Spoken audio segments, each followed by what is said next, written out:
sommes de retour en direct dans cette édition du 21 novembre 2024 du live de Téléfinance. Je vous remercie beaucoup si vous nous rejoignez à l'instant. Je vous remercie beaucoup pour votre fidélité. Et désormais, il est l'heure de retrouver Éric Seban. Bonjour Éric. Bonjour.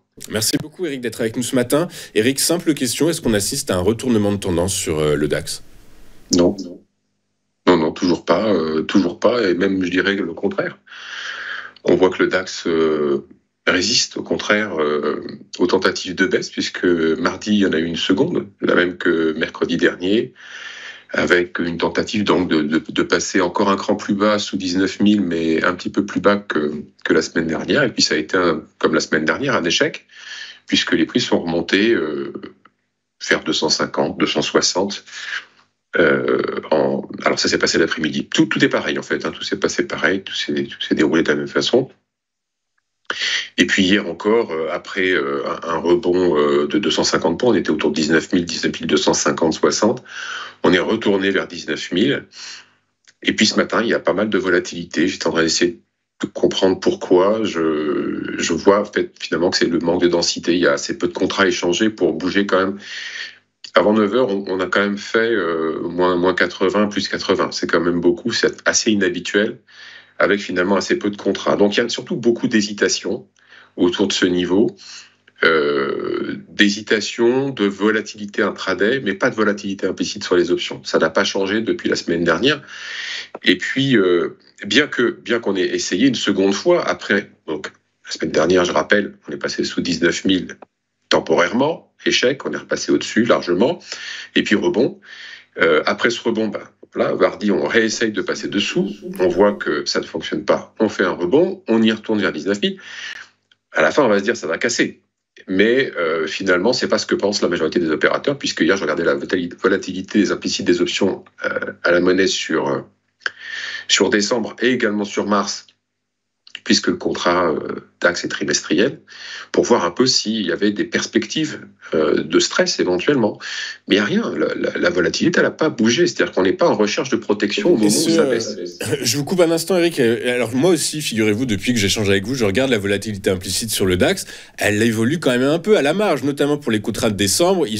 Alors moi, ce que j'ai comme info, je suis à 15,23%. La semaine dernière, on était plutôt à l'auteur de 14,5%. Du coup, par la force des choses, c'est à la marge, mais il y a quand même une tendance qui se dégage.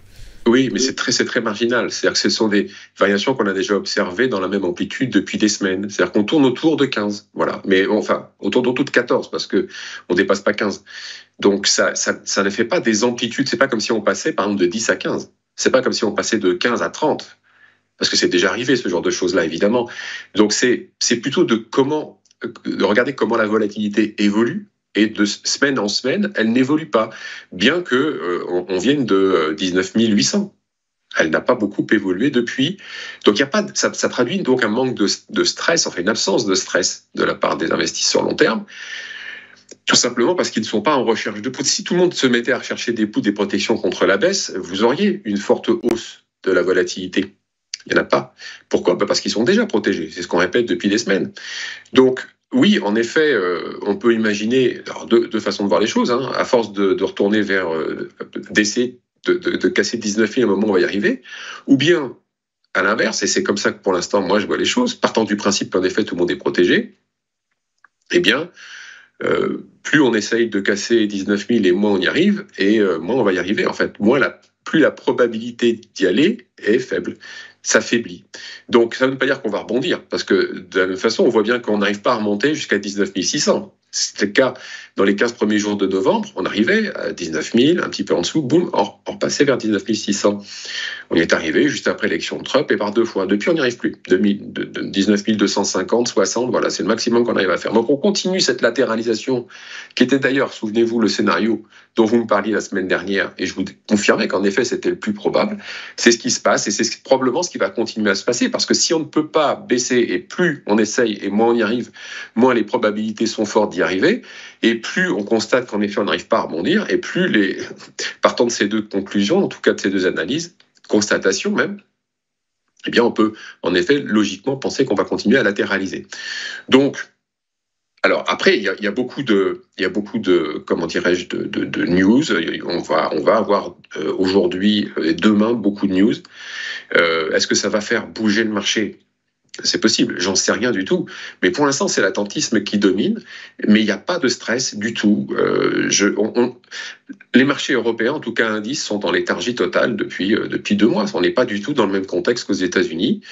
On cherche des idées, ou bien on attend de voir ce qui va se produire, parce que pour l'instant, en tout cas, c'est l'incapacité à mettre en place des scénarios. Tant qu'on n'y verra pas plus clair, à mon avis, dans la politique de Trump. Et puis connaissant Trump, ça va pas être facile. C'est très clair, mais alors du coup, par la force des choses, je reste quand même un peu sur mon idée. Je suis désolé, je vous titille un peu et c'est le but. Hein. Mais est-ce que vous n'êtes pas, votre optimisme n'est pas un peu trompeur, Éric? Parce que finalement, si on se projette, si on fait des projections, on suppose déjà que, je dirais, les faibles volumes qui sont actuellement tradés, en fait, sont tout simplement des volumes qui partent vers l'étranger. Du coup, ou en tout cas des volumes étrangers qui ne reviennent pas en Europe. Du coup, est-ce que cette latéralisation que vous mentionnez ne pourrait quand même pas se transformer en baisse à moyen terme? Mais si, c'est possible. Alors attention, je ne suis pas du tout optimiste. Hein. Moi, je suis tout le contraire, ni optimiste, ni pessimiste. Je n'ai pas de position particulière de ce point de vue-là. J'observe les graphiques et puis j'agis en fonction d'eux. Si j'étais optimiste, je vous dirais que ça va monter. Je vous dis pas que ça va monter, au contraire. Je vous dis qu'on a de plus en plus de mal à monter, mais qu'on n'arrive pas non plus à baisser. Donc, conclusion, latéralisation. C'est vrai que, en effet, les capitaux, c'est une hypothèse que les capitaux sont partis vers les États-Unis, mais même avant l'élection de Trump, hein, parce que, comme je vous le dis depuis des semaines, voire maintenant des mois, ça fait depuis le mois de septembre qu'il n'y a plus de volume, il n'y a plus de densité, il n'y a plus rien sur le marché. C'est le mouroir. Donc, il y a des mouvements qui sont essentiellement dus à la spéculation. Parce que les investisseurs de long terme, alors soit sont partis, soit attendent. On va peut-être attendre la fin de l'année, peut-être, avant de réarbitrer. Je ne sais pas. Tout ça, je ne peux pas le savoir, en fait. On ne peut pas le savoir. La seule chose qu'on peut mesurer, c'est le niveau de stress à travers la volatilité des options. Est-ce que la volatilité des options augmente fortement quand on passe de 19 800, qui est le dernier plus haut, et qu'on essaie de casser 19 000? On voit que non. Et donc, ça veut dire qu'en fait, vous n'avez pas d'obligation de vous couvrir parce que vous êtes déjà couvert. Et si vous êtes couvert, vous n'avez pas d'obligation de vendre. Vous n'êtes pas obligé d'agir, en fait, tout simplement. Donc, il faudra quelque chose d'assez fort, sans doute, pour que le paradigme change profondément et qu'on commence à observer, justement, une augmentation des volumes, par exemple. Pour l'instant, il n'y en a pas, mais des volumes sur les actions. C'est ça qui va être le driver, parce que moi j'observe les contrats futurs.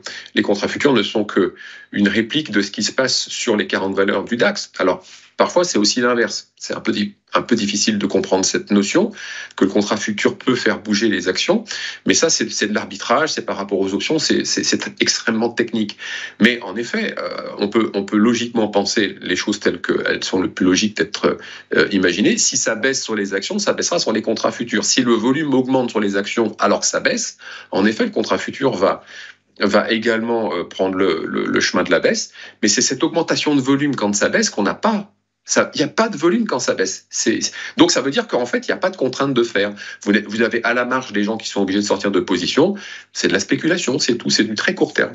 On n'a pas d'indication à l'instant T sur un éventuel stress des investisseurs de long terme.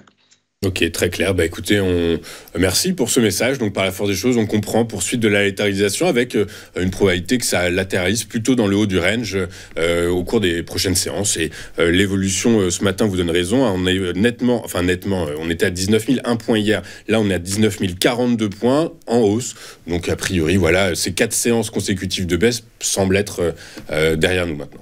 C'est 4 séances consécutives de baisse après 2 de hausse. Donc, on continue de faire justement le haut et le bas, 19 000, 19 250. Ça se poursuit avec des mèches. Hein. C'est-à-dire qu'il y a de la volatilité intraday. On fait plusieurs fois l'aller-retour entre des bornes comprises globalement de 100 points. Quoi. Donc, il y a de la volatilité, il y a de l'hésitation et il n'y a pas de densité. C'est pour ça que ça bouge. Mais il n'y a pas de direction et pour l'instant, on ne peut pas anticiper une direction soit haussière, soit baissière. Il n'y a pas d'élément pour ça. Très clair. Eh bien, écoutez, merci beaucoup Éric d'avoir été avec nous, d'être avec nous tous les jeudis matins pour nous expliquer comment peut évoluer l'indice phare allemand. Je rappelle que vous êtes trader, formateur et coach et que, alors on le voyait à l'instant à l'antenne, mais vous êtes chef du premier réseau de traders indépendants qui s'appelle Stratfi, je crois. C'est exact. Parfait. Merci. Bonne journée Éric, à la semaine prochaine.